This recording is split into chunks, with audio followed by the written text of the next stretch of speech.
Don't all speak at once.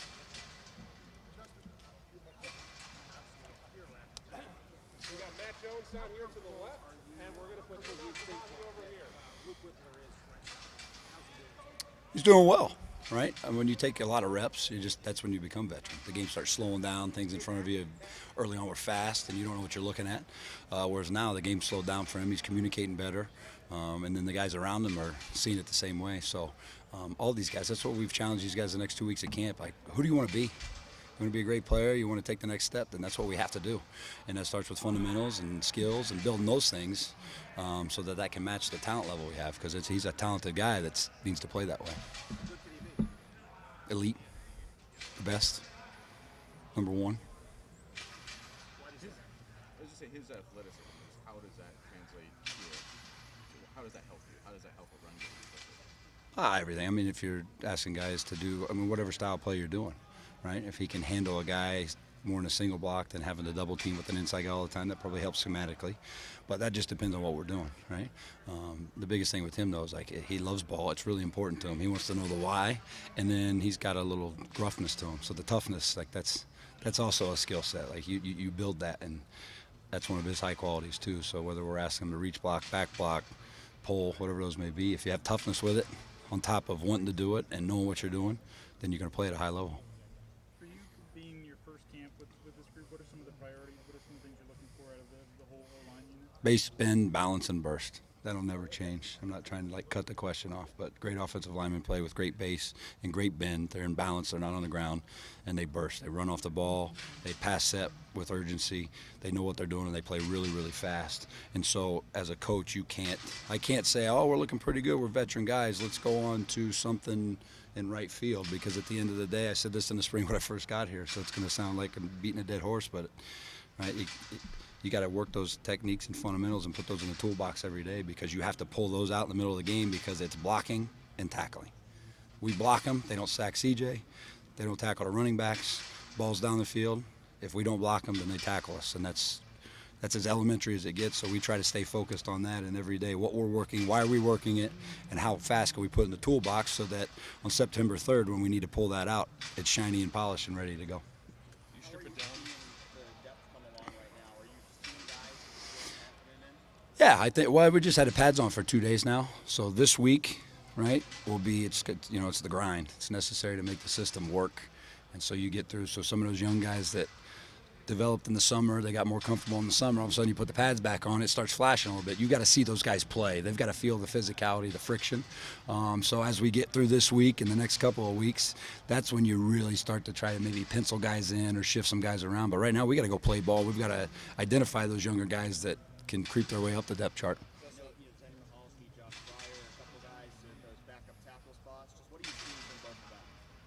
Right now they're just working.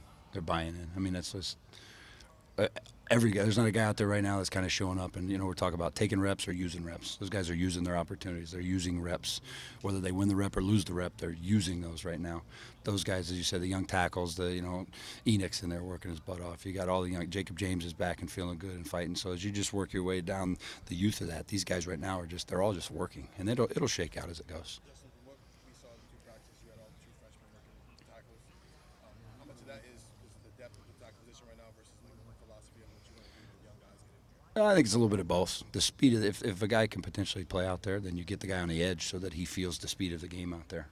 And then as you move in, you feel more of the physicality versus if you start everybody hunker down inside and then you try to work out, it's just a different animal out on the island. So I think it's a good teaching progression for those guys if they can handle it. And those guys can, of learning the speed, learning the things out there, and then kind of reeling it back if you need to. Like the message you give to recruits?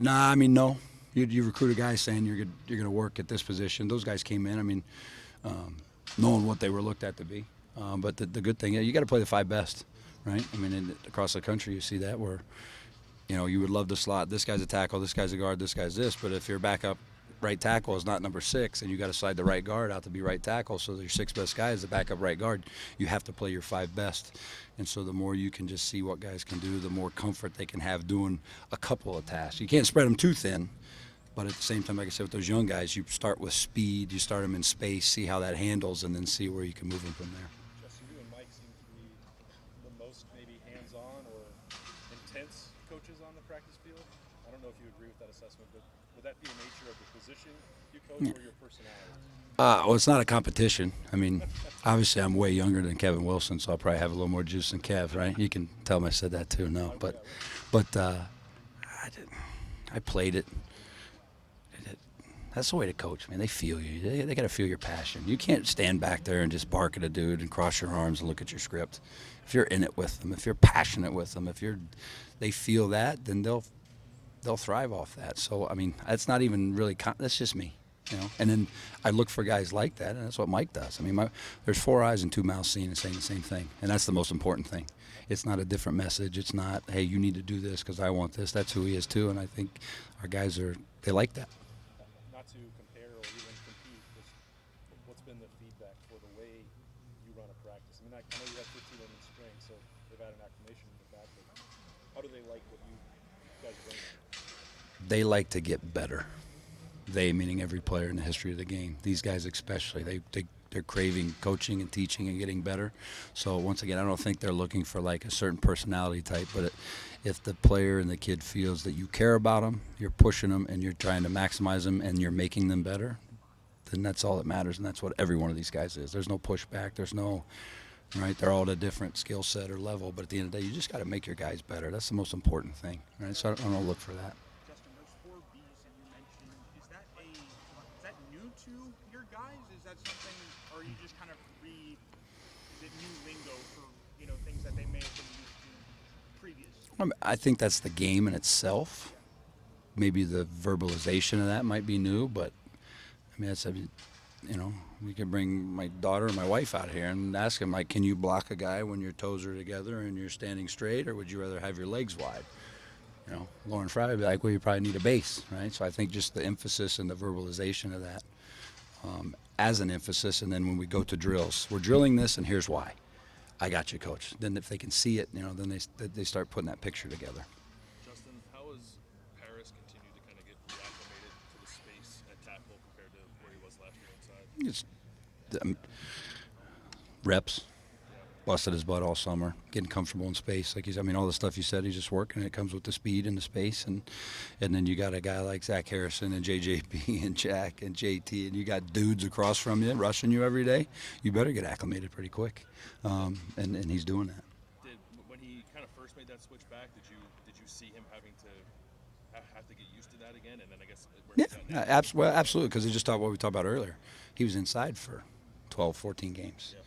And then now you get moved on the island. It's flashing a little quicker there, but that guy's tough too. He's a fighter. He wants to be great. Like everything he does is because he just wants to be great. So working that, looking at those guys, and once again, like I'm new here, so like sometimes you're like, well, this guy's talking cliches. Like no, it's just fact.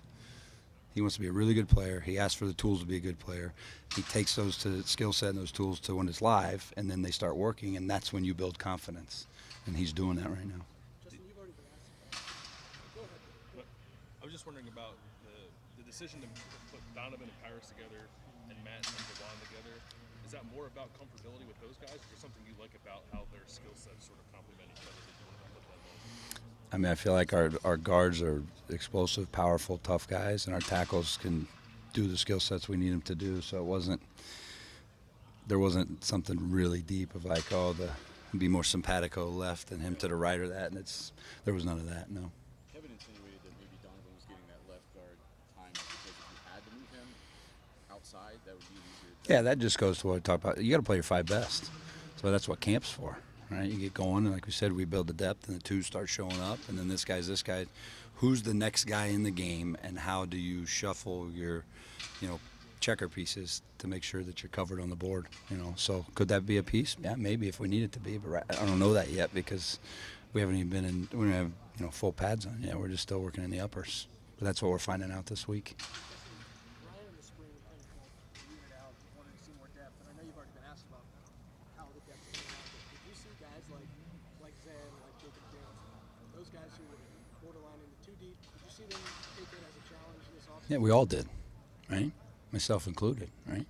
So, yeah, the summertime was great. They came out. They worked when we weren't here. There was, it's not extra work. It's where you do it till you know it, right? A lot of people say, we got to get extra work in. Well, if you don't know it or you don't have it yet, it's really extra. There's no time stamp on it. And those guys work this summer, and they are comfortable. And like we said, we just got to keep practicing. We got to go watch this tape, see the good today, the bad today, the ugly today, and trim the fat and keep working. But yeah, like I said, everyone included took that. We got to build that, and then that's what we're going to do. And so we attacked that, and they attacked that individually, and we did it as a unit, and get through camp, see where we're at. How much has DeJuan's transformation changed what he's able to do? I mean, it's going to, if you could go in the weight room and walk around all day with like a 45 or a 50-pound plate on your back, and then the next day you took it off, you're going to move a lot better. So anytime a guy gets in great shape, it's going to help. Now, he didn't lose 60, I'm not saying that, but yeah, and same deal. Once they get a little taste and they see the success and they bear a little fruit and the understanding of what's going on, that's huge for those guys, right? And so, yeah, if I can move a little better, 10 pounds lighter, then I'm going to do that, you know. I know you weren't here when he first got here, but there was all the talk about how much he loves basketball and whatnot. Does he look like a basketball player playing football, or is he fully football? He's a football guy, right? Good feet, heavy hands, important to him. He's fighting to be a better version of himself every day. The basketball stuff, though, I mean, you can use that with these guys still talking, right? Especially those Indiana guys, right? With DeJuan and Josh and myself. And we tell Zen he's from Kentucky because he's way down there in the river. But those Hooper guys, you know, if I'm going to drop step or do something, it's like you're cutting a guy off at the baseline. Remember when you did that, you know, versus Beach Grove? Oh, yeah. So it's maybe more of a teachable thing. But now that guy's a football player. He can play hoops, right? We could probably put together a pretty good, like, 5-on-5 squad, but he's a ball player. How about Paris, just from like a mental perspective? What most impresses you about his preparation and his film study? He pushes it right to the peak. He wants to be great. He wants to have all the information. He wants to gather it all. His biggest thing that he's learning right now, and he's doing an unbelievable job, is like, I don't need to like look for everything. Just work my way to the right answer through the tools, the technique, the whatever the front may be. So I'm not looking for everything. I see exactly what it is because he wants to know everything and learning the way to get there as opposed to being omniscient, right? That's offensive line play in itself too. But his drive he's unbelievable, because he just, well, why this? Well, I was thinking this, coach. I'm looking at this. Is that right? No, look at it this way. I got you, coach. And then going and doing it and taking the coaching. So it's so important to him and the drive, and it's going to make him play great. A curious group. I mean, did you walk into a room with a lot of guys? Yeah, these guys love football. What is it? How does that help the process? Well, it can help or hurt. There's a fine line there where paralysis by analysis versus gaining the information. But as a coach, it's just, you got to get a pulse on your players. You got to know, right? Like I said, in the springtime, I think I told you what buttons to push, how to poke them, prod them, love them, hug them, whatever that may be. It's the same when they're gaining knowledge in that. Is, this guy may ask this question or that question. That's a really good question. Ask this question. No, don't get involved in that. So you have to get a good feel for kind of the route they're getting to the answer. But all of them in general, our meetings are great. They do ask right questions. They're watching film. We talk to them about how to watch film, what to watch, right? And that's been really good. I was asking Coach Day about this. There's a world famous situation that happened here in 2014. The Buckeyes went into the Virginia Tech game. Virginia Tech jumped into a pair defense, and the Buckeyes offensive group had not prepared for that, had not seen that. And I'm just wondering, in preseason camp, spring preseason, how much do you want to expose them to sort of the different fronts that a team can surprise you with, theoretically? Yeah, that's part of it. You got to build the toolbox. And so, try to simplify as much as you can for the guys of what's the front family? Is it a 4-down front? Is it a bear front? Is it 3-down? And then the exposure to that. But it's the same deal. You can't paralyze a guy going up saying, oh, is this the one where it's, nope, it's, hey, there's berm, it's 4-down, this is what we're doing. Done. There's, oh, this is bear, here's our skill set, here's our calls, this is what we're doing. So you have to build that. It can't be the first time you see it is when you see it, but you're not going to overwhelm those guys or water it down to, have them slow down that way too. How much time do you spend on that every day or every practice or I guess Justin is kind of like what y'all do for a living? Well, you're in an installation phase, so you're trying to touch on the base stuff and then build from there. there's not necessarily a checklist per se, but make sure in certain protections you touch those with the quarterbacks, in certain run schemes you touch that with the tight ends if they're involved, if the running backs need to see something. So you try to just go through your installation phase and build your glossary, and then week by week, what's good versus this. Here's what we ran this week, and then you just kind of work that way. I think when you got here in the winter, you talked about you wanted your offensive line to have kind of a presence or another team to feel you. I guess I think feel you was the word, like be like a something short, and everybody knew that you were going to run, and you wanted to be able to kind of be good in those situations. How do you kind of coach that over an off-season, spring, camp? You can start showing them like through this, like you talk about it. You work, and then as camp goes on and you get into a situation, it's a third down, it's a red zone, it's a critical situation. You did it, you ran it, you executed, you had success. Here's the why. Oh, I did that. Oh, we saw that. That's great. And then they put that away. So when that opportunity shows itself in a game, you're ready to make that play. So you put them in those situations as much as we can. And Ryan does a great job of, we move the ball around the field. We play situational football. We're touching on all those things. So the first time in a game it happens, like we talked about before, is not the first time they've seen it. They have a book of work, and there's that confidence because they've executed at a high level. How much difference have you seen in yourself just in this short span at Ohio State compared to when you were at UCLA? I gained about 20 pounds. I have more gray hair in my beard than I've ever had. You restart with your room. So I think, just like I said before, coming in, I had your room before, you'd coordinated before, whatever it may be.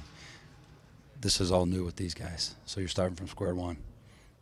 Here's me, here's who I am, here's how I'm going to coach you, here's what we need to get done, how do we get it done, and then you learn your guys.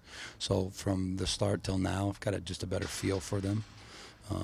And staying that line, I think they appreciate that. If you talk to the other guys, there's not a lot of gray area in offensive line play, right? And so you got to coach them that way. You start talking here, and then you go here, and then all of a sudden they're like, whoa, that's not what you said. You can't do that.